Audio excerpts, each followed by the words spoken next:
우리 찬송가 325장 1절, 2절, 4절 함께 찬양하겠습니다. 찬송가 325장입니다.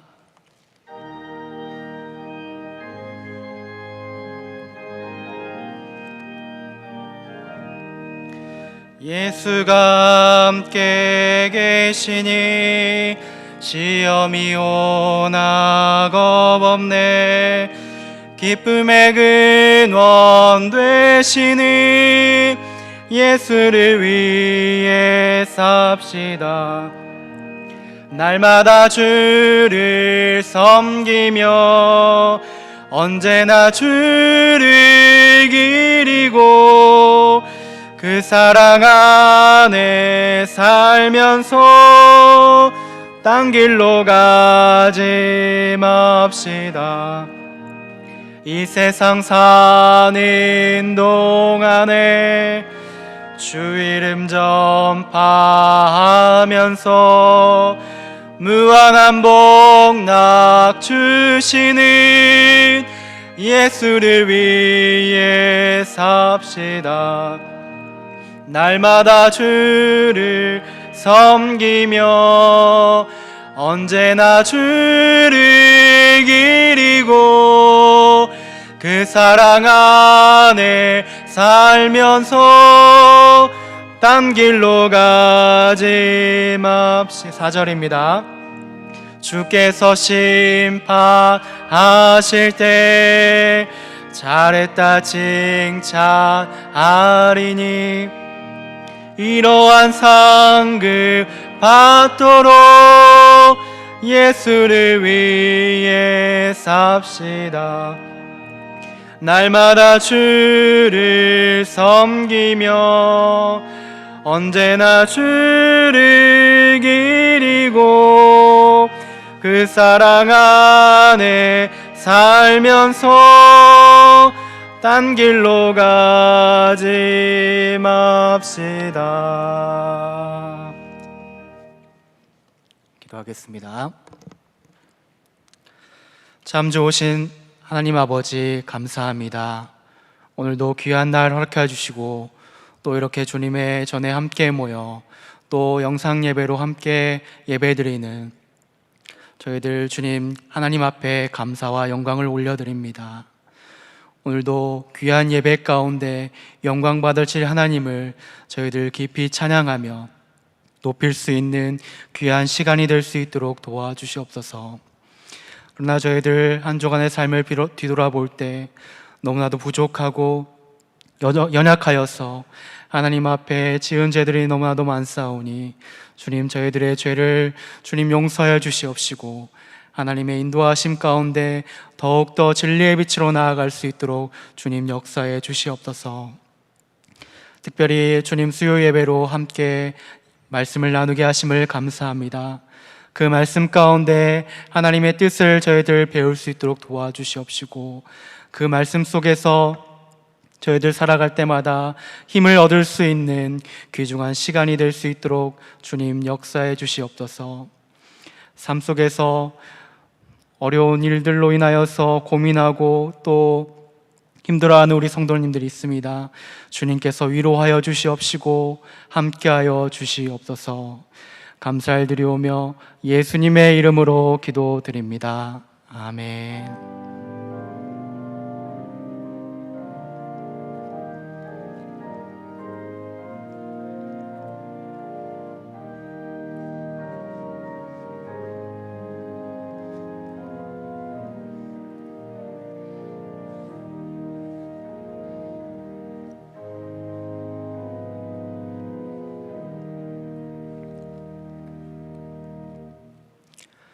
오늘 우리에게 주신 하나님의 말씀은 누가복음 11장 1절에서 13절까지의 말씀입니다. 누가복음 11장 1절에서 13절까지의 말씀입니다.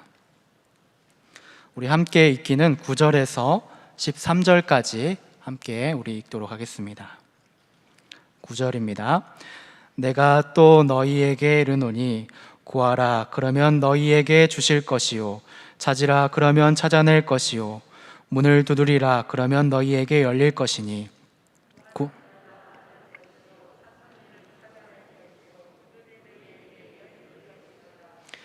너희 중에 아버지 된 자로서 누가 아들이 생선을 달라 하는데 생선 대신에 뱀을 주며. 함께 읽겠습니다. 너희가 악할지라도 좋은 것을 자식에게 줄 줄 알거든 하물며 너희 하늘 아버지께서 구하는 자에게 성령을 주시지 않겠느냐 하시니라. 아멘. 할렐루야. 네, 오늘도 이렇게 수요 예배로 함께 예배드리는 우리 모든 성도님들에게 하나님의 은혜와 사랑이 충만하시기를 원합니다. 오늘은 우리 함께 말씀을 나눌 때 기도에 대해서 우리 함께 말씀을 나눠보려고 하는데요. 우리 말씀을 나누기 전에 우리 옆 사람과 이렇게 인사했으면 좋겠습니다. 기도로 하나님과 만납시다. 네, 다시 한번 해볼까요? 기도로 하나님과 만납시다. 네, 우리가 인사한 이 고백처럼 정말 우리 삶이 하나님과 기도로 이렇게 만나는 삶이 되었으면 좋겠습니다. 우리가 오늘 기도에 대해서 우리가 나누고 있는데요. 여러분, 기도는 뭘까요? 우리가 이렇게 쉽게 기도에 대해서 정의를 내릴 수는 없겠지만, 기도는 우리 믿음 생활을 이루어가는 데 있어서 우리 삶에서 뗄래야 뗄 수 없는 가장 귀한 영적인 영역입니다. 우리는 하나님과의 영적인 연결을 잘 이루어야 그분의 뜻하신 바를 알게 되고 또 계획을 이해할 수가 있고 영적인 생활을 영위해 나갈 수가 있는 것이죠. 얼마 전에 우리 중등부 학생들과 이 마태복음을 함께 나누면서 기도가 뭘까? 기도에 대해서 우리 함께 나눈 적이 있습니다. 그러면서 아이들에게 기도에 대해서 설명을 하면서 이렇게 이야기를 했습니다. 기도는 너희들 기준으로 인터넷이야, 핸드폰이야 라고 이렇게 이야기를 한 적이 있습니다. 아마 아이들에게는 조금 공감이 됐을 겁니다. 늘 손에 있어야 되고 또 확인해야 되고 없으면 답답하고 이것을 통해서 연결이 되면 많은 것들을 누릴 수 있고 또 이룰 수 있기 때문이죠. 그래서 그것이 바로 기도다라고 이렇게 우리 아이들에게 이야기를 했습니다. 그러면 우리 여기 함께 계신 예배드리는 우리 성도님들에게 있어서 기도는 뭘까요? 기도에 대해서 우리가 각자가 정의를 내려본다면 어떻게 우리가 답을 할 수 있을까요? 우리 유인물을 보시면 나눠드린 유인물에 기도는 무엇이다 라고 이렇게 제가 밑줄을 그어놨는데 한 번씩 이렇게 적어보면 좋을 것 같습니다. 저는 기도에 대해서 이렇게 한번 생각을 해보았습니다. 기도는 가보지 않은 바다 속을 여행하는 것과 같다라고 이렇게 생각을 해보았습니다. 혹시 스킨스쿠버나 또 바닷속을 이렇게 본 적이 혹시 있으신가요? 저는 오래전에 그런 기회가 있었는데 밖에서 바라보는 이 바다와 직접 들어가서 본 이 바다의 모습이 너무나도 많이 달랐습니다. 바닷속을 직접 들어가 보니까 지금까지 우리가 경험해보지 못한 그 장관들이 이렇게 눈앞에 펼쳐지게 되었는데요. 아름다운 이 산호와 또 바닷속을 유유히 헤엄치는 이 물고기를 직접 이렇게 눈으로 보게 되니까 너무나도 아름답고 신비해서 시간 가는 줄 모르고 이렇게 바닷속을 봤던 기억이 있습니다. 아마도 이렇게 기도는 가보지 않은 우리 바닷속을 우리가 경험하는 것처럼 신비하고 아름다운 이 하나님의 우리 세계를 경험하는 것이지 않을까 생각합니다. 그러나 기도를 하지 않는 사람은 어떨까요? 그저 밖에서 바다를 바라보면서 바닷속은 그럴 것이다 라고 이렇게 생각만 하는 사람의 모습일 거라는 거죠. 우리가 기도를 알고 또 기도에 대해서 경험을 하게 되면 영적인 은혜와 기쁨으로 충만해지게 되죠. 우리는 그것을 알기 때문에 그저 밖에서만 이렇게 먼발치해서 바다를 바라보면서 바닷속에 대해서 이야기하는 것이 아니라 이 신비한 영적 세계에 대해서 우리가 뛰어들어가고 하나님과 함께 기쁨의 시간을 보내려고 하는 것이죠. 오늘 예수님은 이렇게 신비하고 아름다운 또 영적 기도의 세계가 무엇인지에 대해서 오늘 제자들에게 오늘 가르쳐주고 계시는데, 본문에 앞서서 9장부터 이어지는 이 예수님의 이 갈릴리 사역 이후에 대해서 계속해서 이 본문이 이어지고 있습니다. 앞서 예수님은 이제 제자들에게 두 번이나 앞으로 일어날 일들에 대해서 이 고난에 대해서 말씀을 하셨습니다. 얘들아, 내가 이제 얼마 있지 않으면 많은 고난을 받고 장로들과 대제사장들과 서기관들에게 버림받아서 죽임을 당하고 3일 만에 살아나야 할 거야. 그러니까 너희들은 이 말을 잘 듣고 너희 귀에 담아두어야 한다라고 이렇게 이야기했던 것이죠. 앞일을 미리 이렇게 알고 계시는 예수님께서 얼마 남지 않은 이러한 시간 동안에 오늘 무엇을 하고 계셨습니까? 앞전에 여전히 유대 지역을 돌아다니시면서 많은 이들에게 복음을 전하시고, 특별히 제자들에게는 이 진정한 제자의 도리가 무엇인지를 가르쳐 주셨다는 거죠. 그런 의미에서 우리가 지난주에 나누었던 이 마르다와 마리아의 이야기도 진정한 제자로서의 이 삶은 어떠해야 되는지 가르쳐 주신 그 교훈의 내용이었습니다. 손님을 대접하는 일로 분주했던 이 마르다와 이 예수님의 발치에 앉아서 말씀을 들었던 이 마리아의 이야기는 제자들로 하여금 진정한 제자는 많은 일로 분주하여서 염려하기보다는 영적인 부분을 놓치지 않고 하나님에게 집중해야 된다라는 사실을 예수님이 강조했던 것이죠.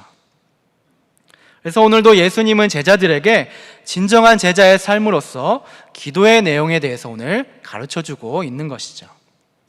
우리 말씀 1절 말씀을 같이 한번 읽어보도록 하겠습니다. 1절 말씀입니다. 시작. 예수께서 한 곳에서 기도하시고 마치심에 제자 중 하나가 여짜오되 주여, 요한이 자기 제자들에게 기도를 가르치신 것과 같이 우리에게도 가르쳐 주옵소서. 아멘. 자, 1절을 보면 예수님께서 오늘 무엇을 하고 계셨다고 이야기를 하고 있죠? 한 곳에서 기도를 하고 계셨다라고 이렇게 언급을 하고 있습니다.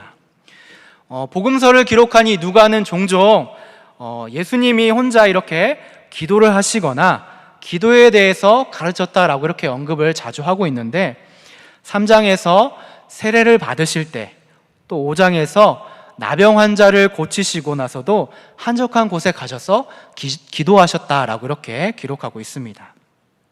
또 6장에도 제자들을 부르실 때도 기도하셨고, 또 9장에 보면은 자신의 고난, 순환예고를 예고하실 때에도 기도하시고, 또 변화산에 가실 때에도 기도했다라고 이렇게 기록을 하고 있습니다. 이후에도 계속해서 이렇게 기도하는 장면들이 많이 나오고 있는데, 이렇게 예수님은 늘 삶 속에서 기도로서 제자들에게 이렇게 모범을 보이셨고, 제자들도 예수님이 이렇게 기도하시는 모습을 보았을 것입니다. 그래서 하나님과 거룩한 교제가 중요하다는 것을 그들이 분명 깨달았을 것이고, 오늘 이 기도에 대한 가르침을 예수님에게 요청을 했을 것입니다. 그런데 특이한 점은 오늘 말씀을 보게 되면 제자 중 하나가 기도를 가르쳐 달라고 이야기를 할 때 뭐라고 이야기를 하고 있습니까? 요한이 자기 제자들에게 기도를 가르치신 것과 같이 기도를 우리에게 가르쳐 주십시오라고 이렇게 이야기하고 있는 것이죠. 그렇다면 당시 요한이 가르쳤던 기도는 무엇이었기에 그들과 같이 가르쳐 달라라고 이렇게 예수님에게 요청하고 있었을까요? 성경이 요한의 기도에 대해서 이렇게 우리에게 언급하고 있지 않기 때문에 우리가 자세히는 알 수가 없을 것입니다. 그러나 당시 이 유대교 안에서 18가지의 이 축복 기도와 같은 고정된 기도문이 있었고, 또 유명한 이 랍비들은 이 제자들에게 기도의 어떠한 형식을 가르쳐주는 일들이 그 시기에는 자주 있었다고 합니다. 아마도 이렇게 제자들은 그것을 보았을 것이고, 이 예수님의 기도의 본을 늘 이렇게 예수님께서 보여주셨기 때문에 도전을 받고 이렇게 요청을 했을지도 모르겠습니다. 또 당시에 이렇게 공동의 기도 형식을 갖는다는 것은 공동체 의식과 또 어떠한 소속감을 이렇게 형성해 주었기 때문에 그것이 곧 제자들에게 이러한 정체성을 부여해 줄 거라는 믿음이 아마도 있었을 것입니다. 그래서 예수님에게 그런 질문을 오늘 제자들이 하고 있었던 거죠. 이런 요청에 대해서 오늘 주님은 기도의 한 가지 모범을 제자들에게 제시해 주고 계시는데 어떤 기도의 내용인가요? 우리가 잘 아는 대로 2절부터 4절까지의 기도의 핵심적인 내용인 주기도문에 대해서 오늘 예수님께서 교훈의 말씀을 하고 있습니다.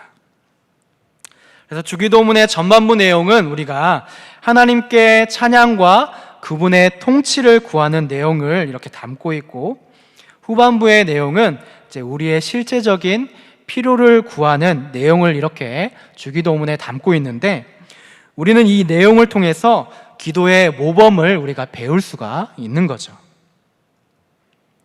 그래서 우리가 세부적으로 이 주기도문에 대해서 살펴보게 되면, 첫 번째로 우리가 주기도문에서 먼저 기도할 때 제일 처음에 뭐라고 이야기를 하고 있습니까? 기도를 할 때 아버지라고 이렇게 부르고 있습니다. 헬라어로는 파테르라고 이야기를 하고 있고, 아람어로는 아빠라고 이렇게 이야기를 하고 있는데, 집안에서 어린 자녀들만이 이렇게 아버지라는 호칭을 사용한 것이 아니라 존경하는 선생님들에게도 이렇게 당시에 사용했다고 합니다.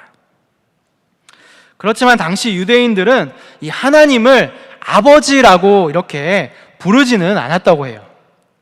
하나님은 범접할 수 없는 이 초월적인 대상으로 여겼기 때문에 이 하나님을 아버지라고는 부르지 않았다는 거죠. 하지만 예수님을 오늘 하나님을 아버지라는 호칭으로 부르라고 하는데 그 이유가 무엇이었을까요? 본래 하나님은 초월적인 대상이라고 이야기를 했지만 그와 동시에 우리의 기도를 들으시는 친밀한 분이시다라는 것을 주님이 가르쳐 주신 거죠. 친밀하다는 표현은 어떻게 우리가 이해할 수 있을까요? 이렇게 설명을 할 수 있을 것 같습니다. 저희 집에는 아이가 한 명 있는데 이제 막 걸어 다니기도 하고 혼자 막 알아들을 수 없는 막 외계어를 막 하기도 합니다. 그런데 그런 것을 볼 때마다 참 신기하고 귀엽기도 하는데, 그런데 가끔씩 아이가 가장 정확하게 또박또박 하는 말은 아빠, 엄마라는 단어라는 거죠. 저는 그것을 볼 때마다 기분이 참 좋아지면서 내가 정말 이 아이의 아빠구나, 얘가 내 자녀구나 라고 하는 것을 알게 되는 거죠. 아빠, 아버지라고 하는 이 한마디가 저와 제 자녀를 이렇게 연결시켜 주는 것처럼 예수님은 바로 이런 친밀감을 기도로 우리에게 연결시켜 주고 있습니다. 우리가 아버지라고 하는 이름을 이렇게 부를 때 우리는 그분의 자녀가 되는 것이고, 또 하나님은 우리의 아버지가 되셔서 자녀된 우리의 기도를 들으시고 우리와 이렇게 함께 하시고 기쁘게 우리 자녀된 자들을 도와주신다는 것이죠. 그래서 주님은 아버지라는 호칭으로 하나님께 기도해야 된다라고 이렇게 이야기를 하고 있습니다. 하나님을 아버지라고 부르는 이러한 친밀한 관계 속에서 주님은 이름이 거룩히 여김을 받으시오며 라고 이렇게 기도해라 라고 말씀해 주십니다. 이 말은 하나님의 이름이 다른 모든 것들보다도 구별되고 거룩되고 또 악이 없는 깨끗한 상태라는 것을 알려주고 있는 것이죠. 우리도 각자마다 다 이름이 있고 또 이름에 담긴 뜻이 있죠. 이름은 그 사람의 모든 것들을 표현하고 또 존재의 이유를 드러내곤 합니다. 마찬가지로 우리 하나님의 이름이 이렇게 거룩하게 된다는 것은 하나님의 이름이 이렇게 경외함을 통해서 드러내고 또 모든 만물 가운데 존재하고 계시다는 인식을 우리에게 갖게 만든다는 것입니다. 당시 이 히브리인들의 사고 속에는 이 이름이라고 하는 것은 호칭 이상으로 그 존재의 인격 전체를 이렇게 가르쳐 주었는데, 하나님의 이름은 그분의 속성과 또 하나님 자신이 나타낸다는 것을 의미하고 있다고 합니다. 그래서 우리가 거룩히 여김을 받으시오며 라고 하는 이 표현이 기도하는 사람이 하나님을 거룩하게 여기고 또 경배를 하오니 하나님께서 받으신다라는 이러한 표현이고, 또 이 기도는 모든 사람에게 하나님을 나타내고 하나님을 거룩하신 분으로 섬기기를 우리가 원합니다, 또는 그렇게 하겠습니다 라는 성도의 신앙 고백과 다짐을 담고 있는 기도의 내용인 것이죠. 우리가 이렇게 기도를 해야 되는 이유는 하나님은 인간과는 구별되는 분으로 마땅히 이렇게 존귀와 영광과 찬양을 받으셔야 하기 때문인 것이죠. 그분의 이름을 이렇게 거룩히 여김을 받으셔야 하는 분이기 때문에 성도는 우리의 삶 속에서 하나님의 이름이 거룩히 여김을 받을 수 있도록 빛과 소금의 역할로 그 이름을 나타내야 된다는 것을 우리에게 모범으로 알려주고 계십니다.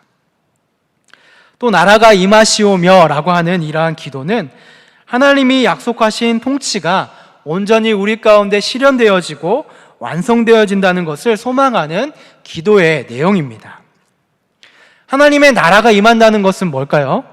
장차 하나님의 나라가 완성이 되면 모든 사람은 하나님의 능력과 공의와 위대함을 우리가 보게 되는 거죠.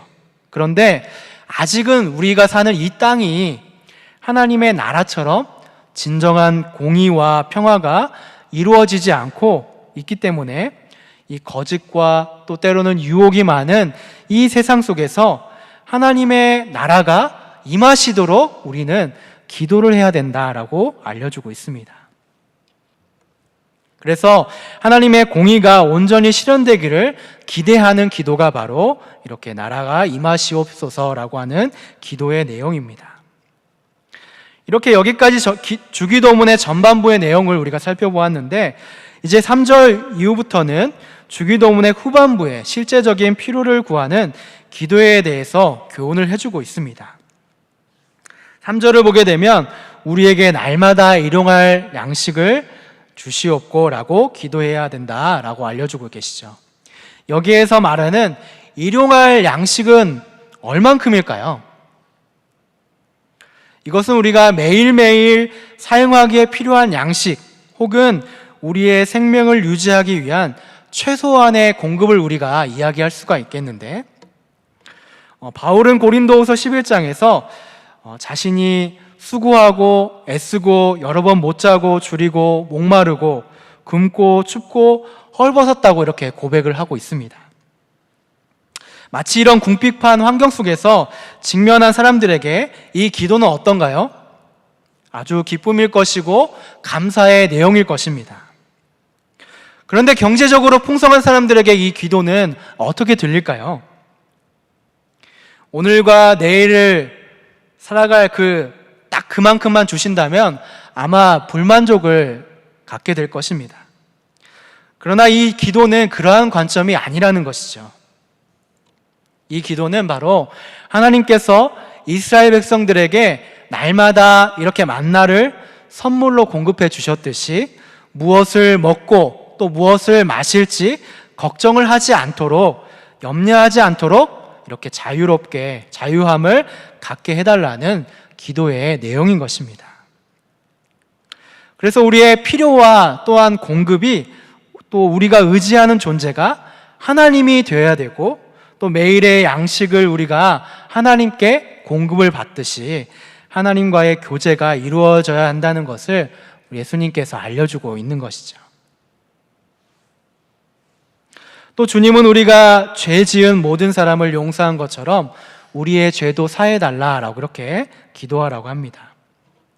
누가는 죄 지은 사람 밑에 각주를 달아서 빚진 모든이라는 이러한 단어도 함께 언급을 하고 있는데, 이 기도는 우리가 다른 사람을 용서했으니 우리도 용서해 주십시오라고 이렇게 기도를 하는 것이 아니라 하나님의 은혜로 용서를 구하는, 용서를 바라며 이렇게 기도를 하는 사람은 당연히 다른 사람도 이렇게 용서를 해 주어야 한다는 기도의 내용인 것이죠. 우리는 여기서 이렇게 모든이라는 표현에 주목을 해야 되는데, 용서의 대상이 어떠한 일부의 사람들만 이야기하는 것이 아니라 우리가 삶에서 진짜로 용서하지 못할 그러한 어려운 사람일지라도 모두 용서를 해야 된다라고 하는 표현의 내용입니다. 하나님은 어떤 분이십니까? 우리가 용서할 수 없는 우리의 죄까지도 사해 주신 분이시죠. 그런 것처럼 이 은혜를 아는 자들이라면 당연히 모든 사람에게 용서하고 사랑하며 화평을 전할 수 있어야 된다는 것을 알려주고 있습니다. 그러나 어떤가요? 여전히 삶에서 우리는 남을 용서하지 못하고 여전히 화를 내고 여전히 용서해주지 못하는 그런 삶을 살아가기 때문에 더욱더 이렇게 기도를 해야 된다는 것입니다. 마지막으로 우리를 시험에 들게 하지 마시옵소서라고 이렇게 기도해야 되는 것인데, 진정으로 죄사함의 은혜를 누리고자 하는 사람은 더 이상 이제는 죄 짓지 않기를 원한다는 것입니다. 하지만 여전히 사단의 유혹은 이렇게 강력하기 때문에 넘어지고 또 굴복할 수가 있다는 거죠. 그래서 주님은 이 시험은 우리 삶에서 어느 때라도 일어날 수 있는 우리 요소들이기 때문에 이 모든 어려움들을 우리가 피할 수 있도록 기도해야 된다라고 그렇게 말을 하고 있습니다. 예수님은 이렇게 우리에게 본질적인 주기도문의 기도의 모범에 대해서 이렇게 설명을 해 주시고 있습니다. 기도는 어떻게 해야 됩니까? 라고 하는 이 제자들의 질문에 대해서 이 주기도문이라는 모범적인 기도의 내용을 우리에게 설명해 주셨습니다. 그리고 이제 예수님은 기도의 모범적인 틀뿐만 아니라 더 나아가서 어떤 마음으로 또 어떤 행동으로 하나님께 나아가야 하는지 관심을 이제 집중시키고 있습니다. 특별히 비유를 들어서 이제 기도의 행동에 대해서 우리에게 설명을 해주고 계시는데, 5절부터 우리가 8절까지의 내용을 보게 되면 예수님께서 비유의 내용을 들어서 설명하고 있습니다. 어떤 내용인가요? 어떤 사람이 한밤중에 친구에게 떡 3덩이를 빌리러 왔다는 것입니다. 왜 빌리러 왔나요? 집에 손님이 찾아왔기 때문이죠.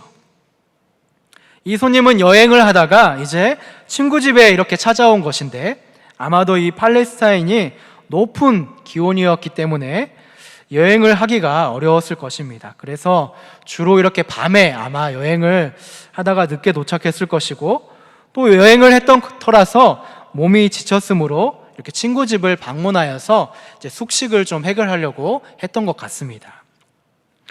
그런데 친구 집을 방문을 할 때 이렇게 친구에게 미리 알리지 않았던 모양이었던 거죠. 그래서 방문한 친구 집에는 아무런 음식이 준비가 되지 않았습니다. 이런 예상치 못한 상황에 오늘 손님을 맞이하게 된 집 주인은 어떻게 오늘 행동을 하고 있습니까? 이미 시간이 한밤중이었지만 손님을 대접할 떡 3덩이를 다른 친구의 집에 가서 빌려달라고 오늘 요청을 하고 있는 것이죠. 앞서 우리는 이 마르다의 집에 오신 예수님의 이야기를 통해서 당시 문화에서 이렇게 손님을 대접하는 것이 어떤 의미였던 것인지 우리는 알 수가 있습니다.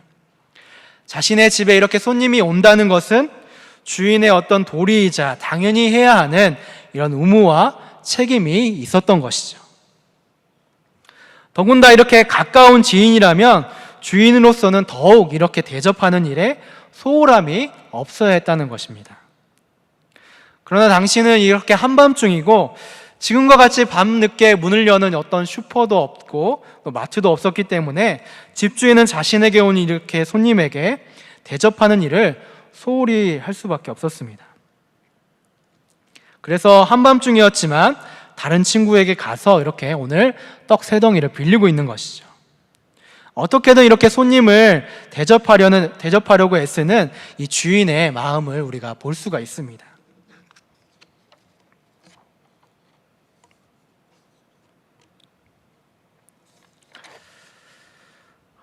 전에 어르신들이 많은 농촌에서 이 사역을 한 적이 있었는데, 신방을 할 때 이렇게 보통 이야기를 많이 하곤 했습니다. 가정에 많은 것들을 준비하지 마세요. 간단한 차 종류로 준비를 해주세요 라고 이렇게 이야기를 했던 적이 있습니다. 그렇게 안 하면 성도님들이 이제 많은 것들을 준비하고 또 밥을 하는 그런 분들도 계셨기 때문이죠. 그런데 준비하는 입장에서는 이제 다과만 준비를 하더라도 손님에 대한 대접에 소홀함이 있을 수 있기 때문에 막 고민을 하기 시작합니다. 차는 뭘 내야 하고 또 다과는 뭘 준비해야 될까? 그래서 어떤 집은 막 간식을 밥처럼 막 이렇게 준비하는 집도 있었습니다. 왜 이런 일이 우리에게 이렇게 일어나고 있을까요?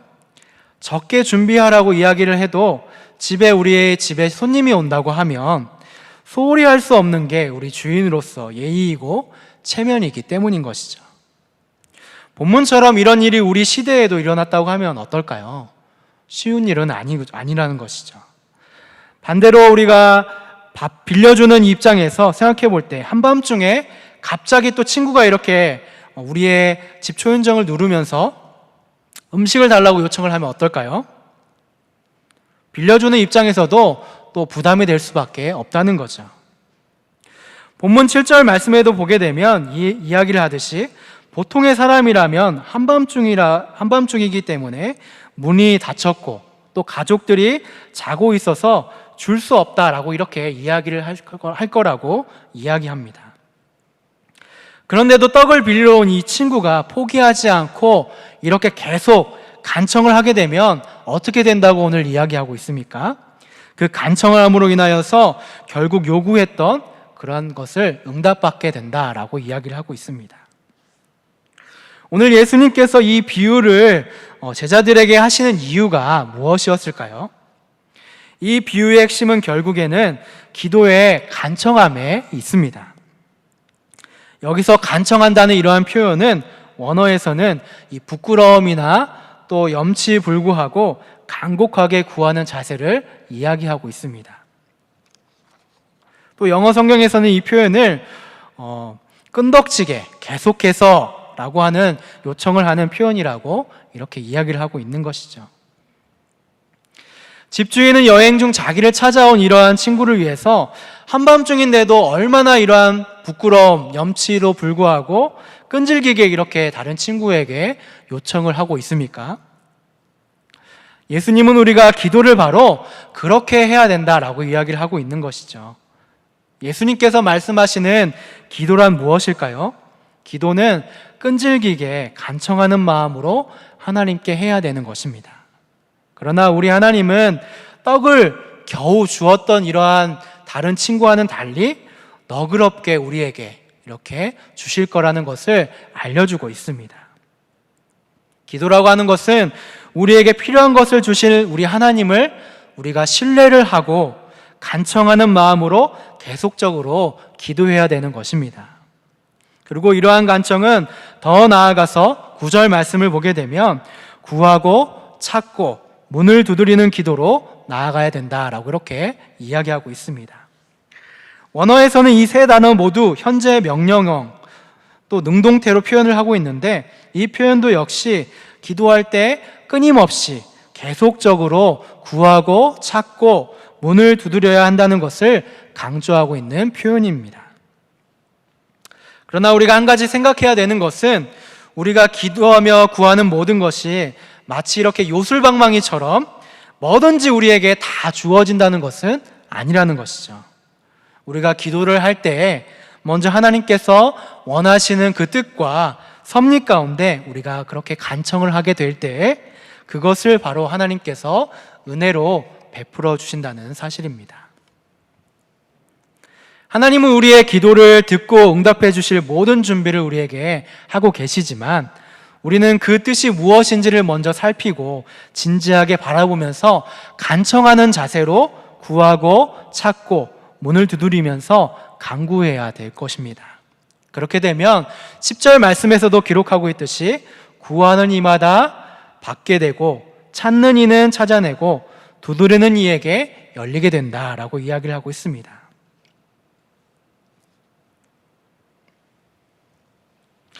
이제 예수님은 친구와 친구의 비유를 부모와 자녀 관계로 확장시켜서 기도의 중요성에 대해서 우리에게 교훈을 해주고 있습니다.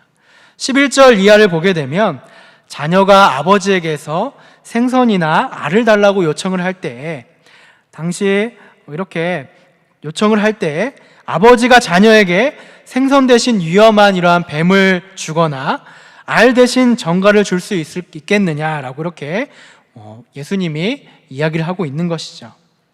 상식적으로 자녀에게 그렇게 행동하는 것은 상상하기 어려운 일이라는 것이죠.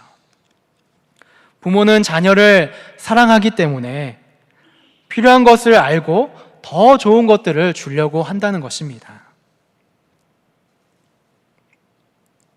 자식이 잘 되기를 바라는 마음, 또 자녀가 아무리 철이 없고 부족해도 자녀에게 좋은 것 주시기를 원하는 그러한 마음이 바로 부모의 마음일 것입니다.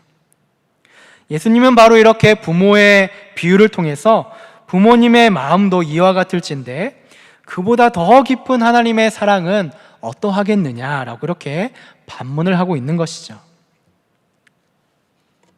13절 말씀을 보게 되면 너희가 악할지라도 좋은 것을 자식에게 줄 줄 알거든 하물며 너희 하늘 아버지께서 구하는 자에게 성령을 주시지 않겠느냐라고 그렇게 말을 하고 있는 것이죠. 하나님은 부모의 사랑을 뛰어넘어서 이렇게 하늘 아버지께 구하는 자에게 더 좋은 것을 주신다고 이야기하고 있습니다. 바로 성령님을 우리에게 주신다고 이야기를 하고 있죠. 성령님은 어떤 분이신가요?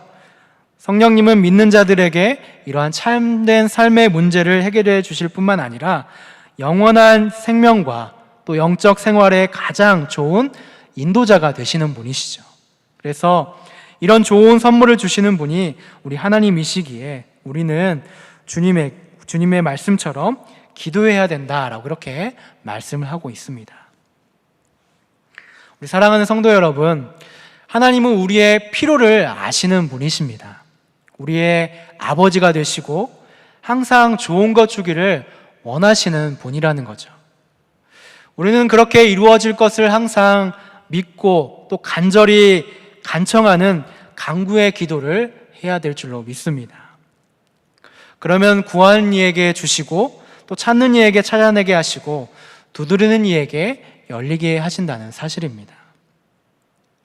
그리고 기도하는 우리에게 성령님께서 하나님의 뜻에 따라 믿음의 길을 걸어가게 도와주신다라고 이야기를 하고 있습니다.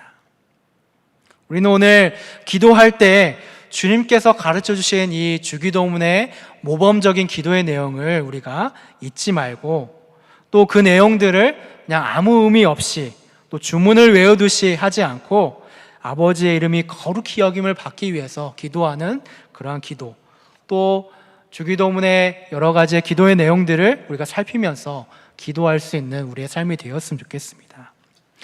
복음서에서는 주님께서 기도할 때 골방에 들어가서 은밀히 보시는 하나님께 기도하라라고 이렇게 이야기를 합니다.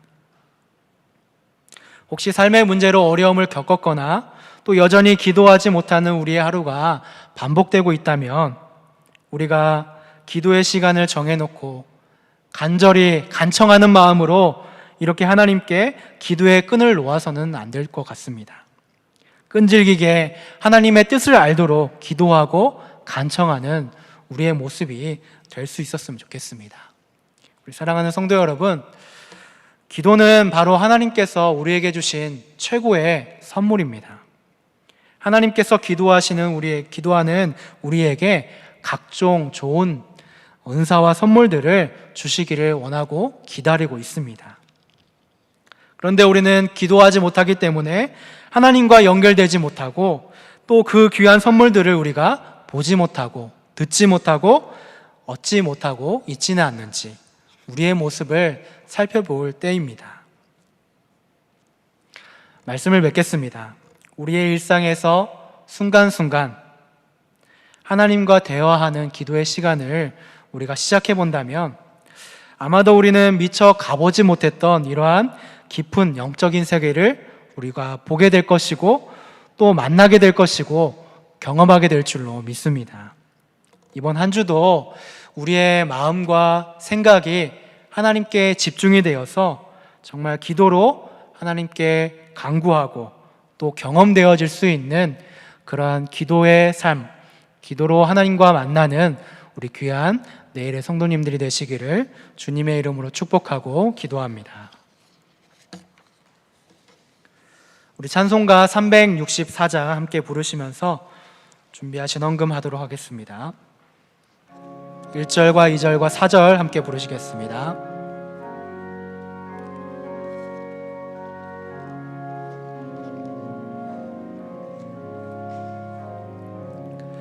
내 기도하는 그 시간 그때가 가장 즐겁다. 이 세상 근심 걱정에 얽매인 나를 부르사 내 진정소 원주 앞에 낱낱이 바로 아뢰어 큰 불행 당해 슬플 때 나 위로받게 하시네. 내 기도하는 그 시간 내게는 가장 귀하다. 저 광야 같은 세상을 끝없이 방황하면서 위태한 길로 나갈 때 주께서 나를 이끌어 그 보좌 앞에 나아가 그 은혜 받게 4절입니다. 내 기도하는 그 시간 그때가 가장 즐겁다. 주 세상에서 일찍이 저 요란한 곳 피하여 빈들에서나 산에서 온 밤을 세워 지내사 주 예수 친히 기도로 너를 보여 주셨네. 아멘. 예물을 위해서 함께 기도하겠습니다. 사랑이 많으신 하나님 아버지 감사합니다. 오늘도 귀한 시간 허락해 주시옵시고 또 하나님 앞에 나와 귀한 예배로 하나님 앞에 영광 돌리게 하심을 감사합니다. 늘 드리는 예배 가운데 하나님을 만나고 하나님을 경험하기를 원합니다. 주님, 오늘 우리에게 주시는 그 말씀처럼 정말 기도의 영적 세계를 저희들을 깨달아서 하나님을 만날 수 있도록 도와주시옵시고 하나님을 간청함으로 더욱더 주님 앞에 나아갈 수 있는 저희들의 삶이 될 수 있도록 주님 역사해 주시옵소서. 하나님 아버지, 주님 앞에 나올 때 귀하고 정성스러운 예물을 주님 앞에 드렸습니다. 기쁘게 받아 주시옵시고 늘 우리의 삶이 하나님 앞에 드리는 삶, 하나님을 생각하는 삶, 하나님께 기도하는 삶이 될 수 있도록 주님 역사해 주시옵시고 인도하여 주시옵소서. 지금은 우리 주 예수 그리스도의 은혜와 하나님 아버지의 극진하신 사랑하심과 성령님의 교통 인도 위로 충만케 하시는 역사가 하나님의 섭리 가운데 그 뜻을 알기 위해 또 살아가기 위해 매일의 삶을 기도로 우리가 간청하는 우리 내일의 모든 성도들에게 이제로부터 영원히 함께 있을지어다. 아멘.